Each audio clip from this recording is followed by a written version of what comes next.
Businessman Opinion. Sedang ramai dibicarakan mengenai operasi pemberantasan pungli parkir di minimarket modern setelah terjadi banyak kasus viral pemaksaan bayar parkir di minimarket modern. PJ Gubernur Jakarta menegaskan menurut peraturan, minimarket dilarang memungut biaya parkir kecuali pengunjung memberikan secara sukarela sehingga bisa ada pungli di minimarket harus diberantas.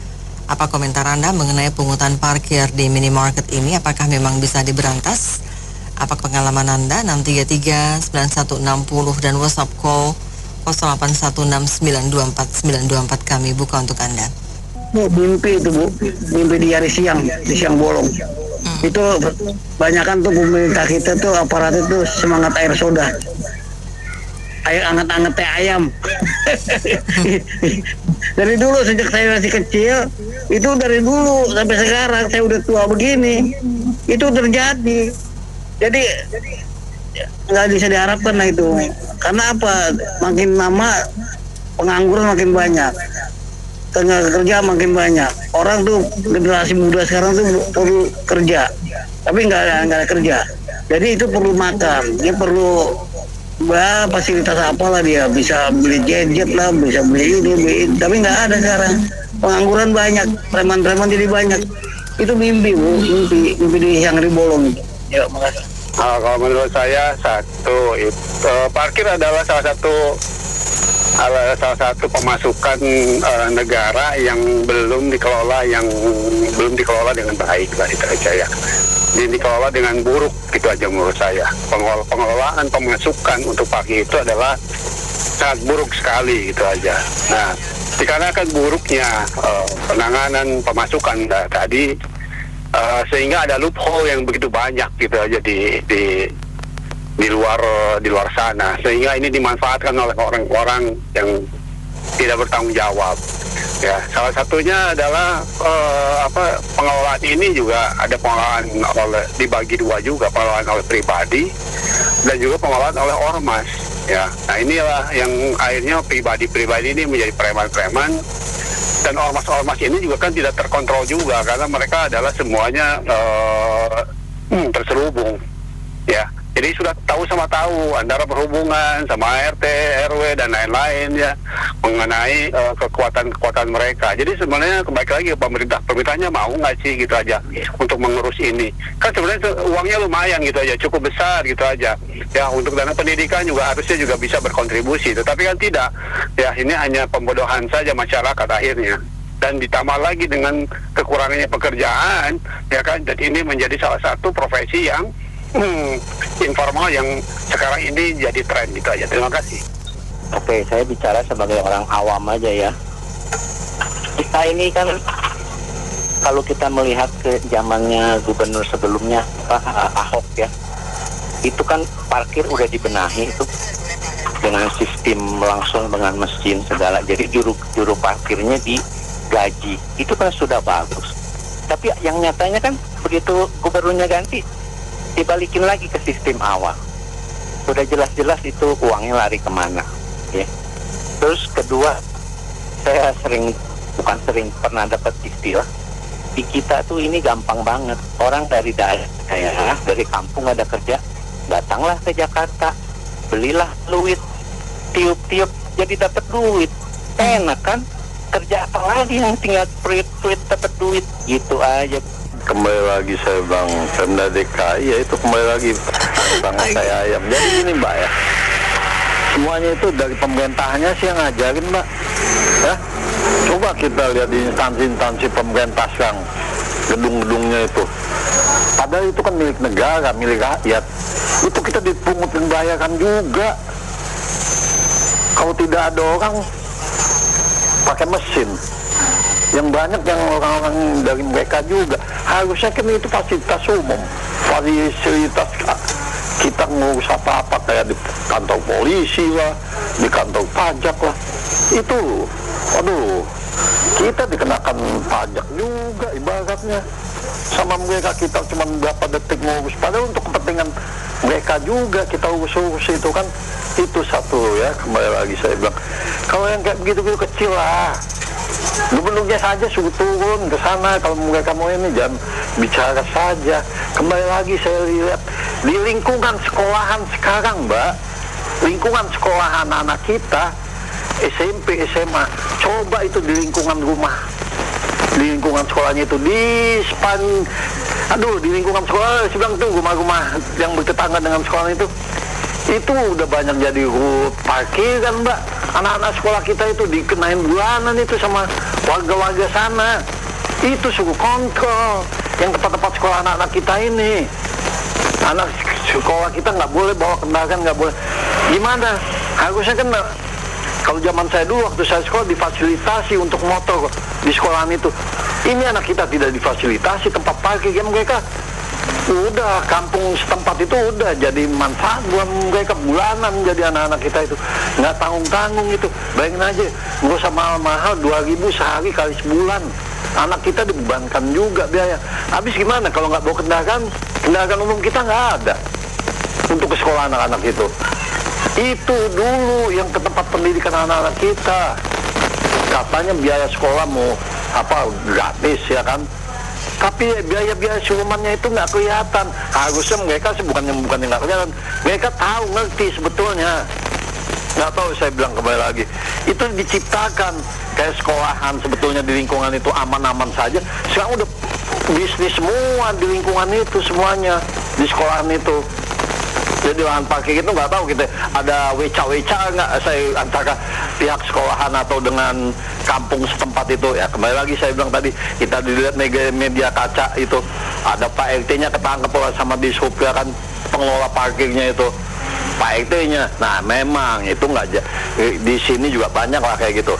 Pengelolanya ada di lingkungan itu RT RW lah, yang pemain semua itu enak, mereka cuma duduk-duduk nyantai, ngopi, duit datang nanti. Dibenahi saja lah dulu di internal mereka itu, begitu saja. Yang agak parah justru kalau kita ke pameran, Pak. Pameran sudah kena 5.000 per jam. Begitu kita parkir ditagih lagi sama preman, bisa 10.000, bisa 20.000, itu yang paling parah saya pikir. Tapi kalau yang 2.000 ya masih oke lah. Walaupun itu tadi ada yang bicara perlu dikoordinir, itu saya setuju. 20.000 di parkiran resmi, 20.000 di preman. Menurut saya sih itu ada positif negatif lah. Kayak teman saya ada tuh yang ke Alfamart ya, bukan ke Indomaret sih ya, Alfamart. Dia baru beli sebentar ternyata udah kemalingan, jadi malingin. Jadi ya tergantung lah, kalau misalnya cuma beli cuma 2.000 ya kalau deket ya jalan aja gitu. Tapi kalau menurut saya sih ada positif, ada negatifnya sih tukang parkir itu ya. Tapi yang bermasalah ini saya pernah baca ini di Masjid Istiqlal ya kalau nggak salah ya. Tapi bukan di resminya, ditagih 200.000, udah itu di mana lagi tuh, di Monas, di Tanah Abang. Itu parkirnya itu teman saya juga pernah ngalamin di Kemayoran juga. Kita padahal nggak turun gitu. Kita beli yang telur kerak di samping-samping jalan gitu, nggak masuk ke PRJ-nya. Itu dimintain juga gitu loh. Nah, jadi maksud saya parkir liar ini ada sih, setahu saya ada store gitu loh. Saya pernah lihat dia ambil gepokannya sebagian gitu, ada yang namperin diambil langsung kabur. Ada gitu aja. Iya, saya pernah itu di Roksimas.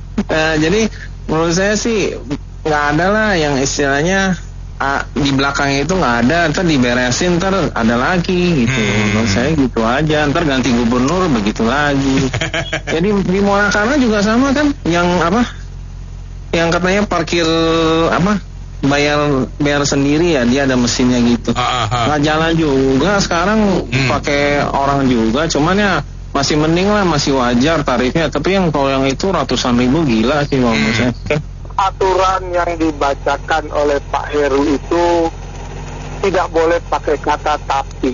Karena kalau pakai kata tapi artinya boleh hadir juru parkir, cuma tidak boleh memungut bayaran kecuali ada yang memberikan secara sukarela. Nah itu kalau saya boleh memberikan solusi, kenapa enggak urusan perparkiran itu diserahkan saja kepada grupnya Tommy Winata. Kenapa? Karena kalau kita parkir di PIK atau kita parkir di Taman Sedayu yang di Kelapa Gading, itu kagak ada pungutan parkir. clear. Nah, udah kasih aja Tommy Winata mengurus perparkiran. Karena selain dia nggak ada yang bisa mengurus tukang parkir. Demikian masukan saya. Kalau masalah parkir di Indomaret, di Alfamart itu udah biasa lah. Kita ngasih saya kelas aja. Harusnya Pemda itu menertibkan parkir yang di Pasar Impres. Itu kan mau ya tuh. Ini di tempat saya itu Pasar Impres, itu per jam itu 5.000. Sedangkan saya kalau parkir di ada supermarket yang bagus namanya Tip Top itu cuma 2.000. Nah, kok lebih mahal di Impres daripada di mall, di supermarket yang mewah itu. Ini kan aneh. Nah, ini mestinya Pemda harus tahu. Udah gitu nggak dilayanin, mau cuek-cuek banget, bayar 5.000. Lagi kalau Senayan balik 5.000 juga sama. Ini Pemda tahu atau pura-pura nggak tahu nih? Kalau masalah perparkiran ya selama di situ masih ada rasanya masih ada yang namanya duit yang bisa diatur buat dipungli, ya selama itu juga masih berkibar lah pada oknum itu gitu loh Pak. Dan zaman dulu Ahok pakai yang meteran, tinggal bangkainya doang. Nah, boro-boro bangkainya ada kayak di Kelapa Gading. tinggal semennya doang Pak. Gitu, jadi sebenarnya apapun yang dilakukan Pemda selama oknum Pemdanya sendiri bermain di situ, saya rasa nggak akan bisa beres. Iya. Jadi balik lagi sebenarnya orang Indonesia tuh bisa dibilang kaya loh. Kenapa? Mau parkir dimanapun, mau 10.000 pun tetap parkir Pak, 20.000 pun tetap parkir. Pun bergumam-gumam gitu kan, dia butuh dia parkir terus sampai parkir gitu kan. Nah, itulah elit orang Indonesia kan, makanya cuma balik lagi ya ini juga lahan yang bisa dibilang menguntungkan gitu loh. Fungsinya kan Indomaret aja yang nggak ada lahan parkir, bebas parkir atau bisa di tukang parkir siluman kan. Gimana sih cara pengelolaan yang benar menurut saya sih kalau saya bilang ya ini kan ada yang namanya secure parking, ada yang namanya bisnis parking begitu. Kenapa nggak dikelola sama mereka gitu loh? Mereka kan punya keterampilan, punya skill, punya knowledge di situ ya. Kenapa kita nggak dari Pemda meng-hire mereka gitu loh? Ya kasih timnya dibagi aja, kayak kalau kita mau ke mall kan ada tuh secure parking, ada parking apa? Betul. Disalin ke mereka sebagai tukang kelola parkirnya, mereka ngatur tinggal bagi komisi aja gitu loh. Ya kan? Sebenarnya ini kan hal yang paling gampang yang kita bisa contoh ya Pak, dari swasta ya. Tapi kenapa Pemdanya nggak mau ya? Tapi ada duit di situ Pak. Semua itu judul-judul ujungnya UUD semua Pak. Terus kayak tadi itu juga tuh yang dibilang kalau ke puncak, wah itu mah jangan ditanya Pak, Sabtu Minggu tuh banyak tuh di sub tuh atau polisi-polisi tuh yang ngawal-ngawal mobil yang nggak jelas tuh. Kalau orang lagi macet, udah tahu macet, pakai nyalain sirine rotator. Ini betapa bodohnya tuh orang menurut saya sih kalau bilang kayak begitu gitu. Ya kan, sekarang kita di jalan macet begitu, mau minggir kemana lagi coba? Ya kan, benar Pak kalau ditabrak itu, kalau hukumnya tabrak itu tidak ada larangan, saya tabrak bener Pak. Bener ya, gimana Pak? Sebetulnya agak bingung juga ya, agak dilema. Di satu sisi kami kalau pakai mobil kadang-kadang butuh bantuan mereka. Untuk parkirin, apalagi kalau penuh atau susah gitu. Cuma memang negatifnya seringkali mau parkir nggak ada, begitu keluar ditagih. Yang pertama, kedua kadang-kadang yang kita beli tidak sebanding sama biaya parkirnya. Nah, jadi gimana ya pemerintah bisa ngatur ya? Saya kembalikan ke pemerintah sih. Pak, pejabat itu paling enak ya. Kalau ada begini, peraturannya nggak boleh, tapi kalau ada kejadian cuma ngomong, ya ini peraturannya begini, tapi pelaksanaannya seperti apa untuk menjaga itu tuh ditaati dan sebagainya, itu mana? Nggak ada. Nanti muncul lagi di pasar di supermarket yang lain pungli seperti ini nanti. Lihat aja. Emang himbau itu paling gampang kan cuma ngomong doang. Masih. Kalau mau saya gini lah, itu dia jangan cuma istilahnya ngomong aja ya. Ini akan diberantas apa, tapi ya di pelaksanaannya itu dilaksanakan juga gitu loh. Dan lagi pula kan itu kan seharusnya itu kan fasilitas ya namanya parkir mungkin kayak di supermarket di mana yang minimarket yang modern ya, istilahnya itu kan harusnya fasilitas dari minimarket itu sendiri gitu loh. Jadi harusnya nggak dibebankan lagi gitu loh. Kecuali memang itu memang mau dikasih secara sukarela oke. Tapi kenyataannya kan seringnya kita ditagih gitu loh. Kalau udah ditagih ngomel-ngomel atau gimana. Ya gitu aja sih. Bagus sih kalau menurut saya sih harus ada tindak lanjutnya lah, gitu aja. Makasih. Udah selesai diberantas ya, karena urusan perut sih ya. Mereka kan cari makan juga. Cuman memang saya setuju banget kalau mereka tuh yang pungutan liar itu diberantas gitu. Nah, kalau kita sengaja kasih sekadar sih oke, cuman kan mereka kadang-kadang suka galak, mereka dikasih 2.000, mereka kadang-kadang minta 5.000 gitu. Jadi memang harus diberantas yang kayak begitu. Nah itu aja sih, terima kasih.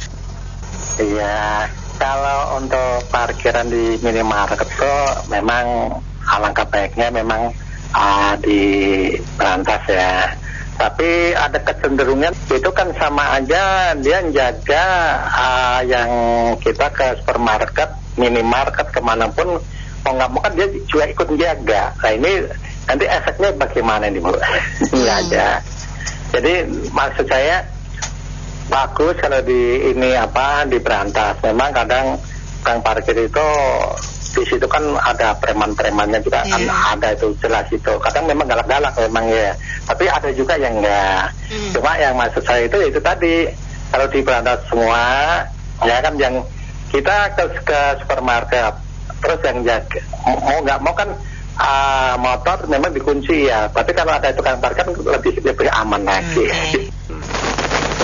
Kalau yang parkir di minimarket, di Indomaret, Alfamart, itu memang mereka lapar, nggak makan. Dan itu juga nggak dipatok, mau kasih 1.000, mau kasih 2.000. Ini pengalaman saya ya, nggak pernah orang itu matok. Jadi jangan juga dibesar-besarkan, padahal yang bagi-bagi kapling atau kita udah tahu lah. Memang udah DKI udah bersih banget, kan begitu. Jadi nggak baik juga begitu. Mending yang begini-begini bagaimana caranya supaya dia jangan jadi tukang parkir. Jadi jangan cuma mikirin saudara sendiri. Nih gubernurnya saudara Pak Jokowi, nanti saudaranya gubernur ada lagi, wali kotanya saudaranya lagi. Nah itu yang harus diberantas. Kalau yang begini-begini lapar Mas. Sampean lihat itu banyak orang lapar sekarang. Banyak orang lapar. Jadi jangan ngurusin hal-hal kecil. Kasihan rakyat ini udah menderita. Lama-lama bakar-bakaran. Terima kasih. Ini masalah ini rumit. Tergantung gubernur DKI yang akan datang bisa mengatasi. Saya sih tidak mau kasih komentar apa ide-ide. Ini namanya buah si malakama. Benar nggak? Emang uang nggak seberapa. Mereka tidak paksa. Seperti Pak Oga yang ngatur jalan. Benar nggak? Itu mereka tuh suatu budaya kesannya kurang bagus. Memang mereka tidak maksa, tapi kesan budaya bangsa kita di Jakarta ini kan kurang bagus. Apalagi di daerah juga ada, di luar pulau. Jadi kesannya kita contoh, saya sih bukan di sini. Kita contoh tetangga kita. Di Kucing, Sarawak, Malaysia, Brunei nggak ada gitu tuh. Mereka Brunei nggak ada. Malu katanya, saya pernah nanya mereka, nggak mau malu seperti pengemis. Kenapa bangsa kita nggak bisa? Betul nggak? Itu namanya buah si malakama. Apakah penduduk Jakarta, penduduk Indonesia tambah terus? Pasti mereka nggak ada kerjaan, jadi gampang beli politik satu, duit dapat. Benar nggak? Ini buah si malakama. Tergantung nanti gubernur kadang-kadang bisa ngatasi ini. Kalau nggak bisa sampai bohong. Dari atas sampai bawah gitu. Ya ada ngatur lalu lintas semua. Ya nggak, plat mono bisa dibeli. Mobil kaca gelap. Itu semua yang kesan atasannya nggak benar. Nah itulah masa depan bangsa kita, gimana pandangan orang luar terhadap Indonesia. Sekian, terima kasih. Ini kan masalah warisan. Ini ada gubernur sebelumnya ini yang memang bekerja sama dengan ormas untuk mengelola parkir. Ini salah dan untuk yang bersangkutan sudah tidak lagi memegang jabatan. Lalu saya mau mengkoreksi pembicara kedua sebelum saya ini yang seolah-olah saudara itu halu. Coba deh, Pilpres sudah lewat, Pak Jokowi juga tidak ikut-ikutan dalam pemilihan. Kalau anak itu dipilih masyarakat. Jadi tolong 01, 03 jangan halu. Terima kasih. Di Indonesia ini kan jangankan yang sekolahnya SMP SMA ya, yang S1 aja juga banyak yang susah cari duit Bu ya. Masuk PTN juga susah, mau swasta juga susah. Selalu ditulis harus punya pengalaman baru bisa dapat kerja, kan susah ya gitu. Yang diterima aja enggak bisa pengalaman. Nah itu satu ya, masalah pengakuan di Indonesia itu masih tinggi kalau menurut saya ya.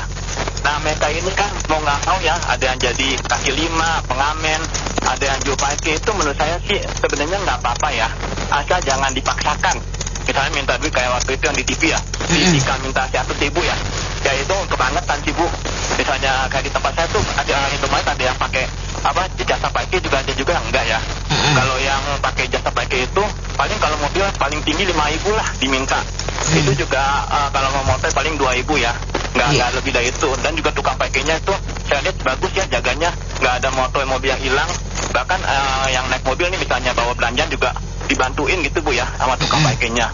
Jadi kalau menurut saya sih selama masih wajar lah, misalnya ditulis lah kalau motor itu 2.000, kalau mobil 5.000. Bahkan sepeda di tempat dekat Indomaret saya tuh gratis loh Bu. Yang sepeda walaupun belinya 1 dus, tukang parkirnya nggak minta duit ya. Jadi inilah Bu, kalau menurut saya ya, selama pemerintah nggak bisa memberikan lapangan pekerjaannya, jangan dikit-dikit kaki lima digusur ya, jual parkir digusur. Kalau yang minta duitnya sampai 100.000 pokoknya yang kebangetan lah, ya boleh lah ditangkap ya, dititipkan. Tapi kalau angka 2.000, 5.000 menurut saya sih nggak apa-apa lah, asal jangan minta paksa gitu Bu ya. Kan mereka juga jagain motor-mobil di situ, juga nggak dicolong gitu ya maksud saya ya. Jadi malah yang lebih bahaya itu kalau kriminalitas meningkat Bu ya. Terus juga di sini di Indonesia itu masalahnya juga yang ini, misalnya bikin izin tuh Bu, usaha apapun misalnya sampai juta-jutaannya, itu jauh kalau dibilang itu dulu yang diberantas gitu Bu ya. Kalau yang kecil-kecil kayak gini, asal mereka dikasih kerjaan juga sebenarnya mereka nggak ada yang mau Bu jadi tukang parkir Bu, betul. Nggak ada yang mau jadi kaki lima pengamen tuh nggak mau. Asal mereka tuh dikasih kerjaan atau bagaimana gitu, dilatih gitu, meminta gitu, supaya jangan hidupnya begitu, kasihan juga sebenarnya mereka itu. Atau kalau enggak dibikin sistem perparkiran yang bagus gitu Bu, tapi mereka tetap dikasih pekerjaan, jangan sampai mereka nganggur, kasihan juga keluarganya. Itu aja sih Bu, makasih. Saya sih sikat ya, begini, masalah parkir kan ada yang liar, ada yang resmi.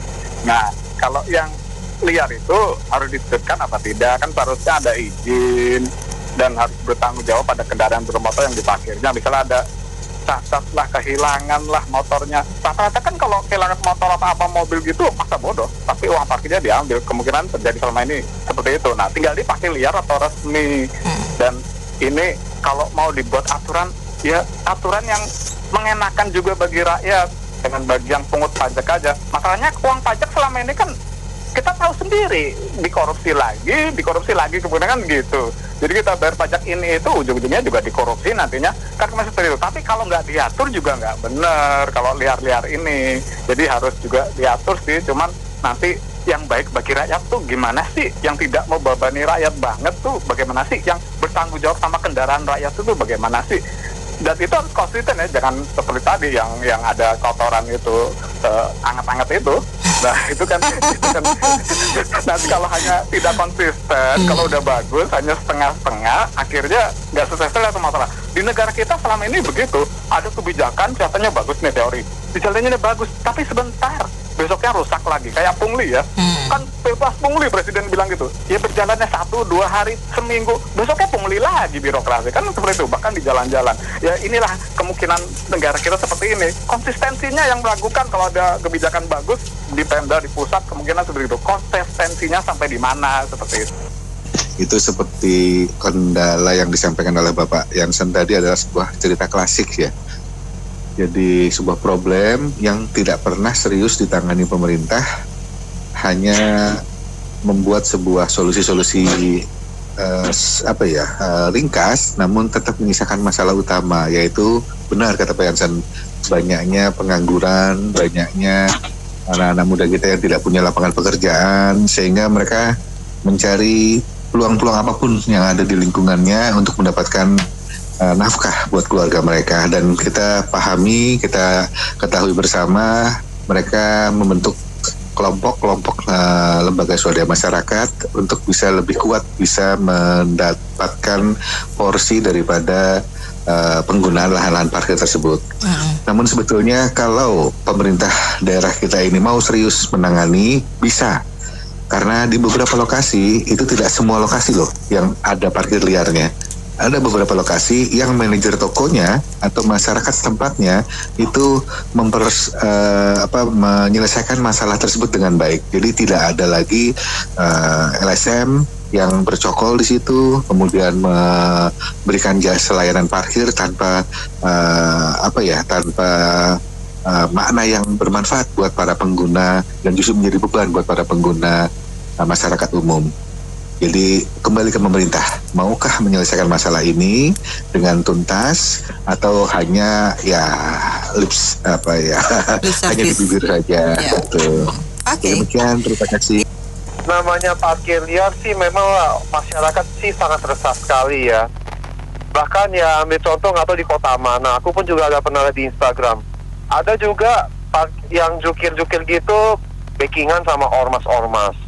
Ada lagi backingan sama sama yang pokoknya lah istilahnya orang sono punya preman lah apa gitu. Mestinya ya memang harusnya pemerintah tuh harusnya tegas, terutama untuk polisi. Kemana aja katanya anggota banyak, mesti kita diviralkan pakai sosmed baru tindak. Kayak kejadian kemarin. Iya, mestinya harusnya kalau seperti ini kan harusnya kan ada tindakan tegas dari kepolisian dan instansi publik. Dan kedua juga, masa harus diviralkan di sosmed baru bertindak? Ya ambil contoh kayak kejadian kemarin di mana tuh di Istiqlal sampai minta tarif parkir 150.000. Itu kan lucu gitu. Mesti diviralin baru ditindak. Jadi saya harap tolonglah instansi publik, polisi, Pemkot harusnya kerjasama tuh kalau bisa tuh biar ditanganin seperti itu. Terutama ya untuk masyarakat yang mau ke minimarket, ya jangan takut lah. Kalian kalau nggak salah, kalian kalau cuman transaksi beli barang ini itu minta parkir ya itu kayak orang bilang ya sukarela aja kasih, atau ya kasih tangan terima kasih deh gitu aja. Padahal memang pihak dari minimarket sendiri kan juga udah tulis pangkat depan parkir gratis apa gitu. Tapi ya gitulah, manusia susah ngatur. Cuma ya saya harap ya tolonglah bantuan ya pemerintah harus tindak lah gituan. Kalau menurut saya ya ada yang dua yang harus diperbaiki. Satu adalah peraturannya itu jangan dibilang yang kecuali sukarela itu kayak amat sih. Itu cukup bilang aja, kasih aturan tegasnya tidak boleh pungut parkir. Titik, udah soal sukarela mah itu soal rakyat bukan soal aturan. Itu pertama harus direvisi. Kedua, delik aduannya nih yang mesti direvisi. Segala sesuatunya di Indonesia di aparat penegak hukum ini nunggu aduan. Nah, sedangkan kita masyarakat kalau ngaduin tukang parkir kan kasihan juga ya kalau gara-gara narik parkir terus kita mesti diaduin terus ditahan. Nah, kitanya sendiri yang ngadu jadi saksi, harus jadi saksi, si pengadu harus jadi saksi kan, jadi ketahuan oh lu tuh yang ngadu tuh kan gitu Bu. Itu kan biasanya kan yang minimarket itu kan orang sekitar juga, orang rakyat sendiri, lingkungan situ-situ juga. Jadi ya gimana ya, itu kan harusnya yang bertindak itu ya Satpol PP atau aparat keamanan yang lainnya, bukan rakyat yang mesti ngadu, bukan. Jadi ini terbalik ngurus hukumnya, itu harus diubah, itu aja makanya. Baik, terima kasih banyak Anda mitra bisnis yang sudah menyampaikan opini Anda dalam Businessman Opinion. Saya Nina Amelia.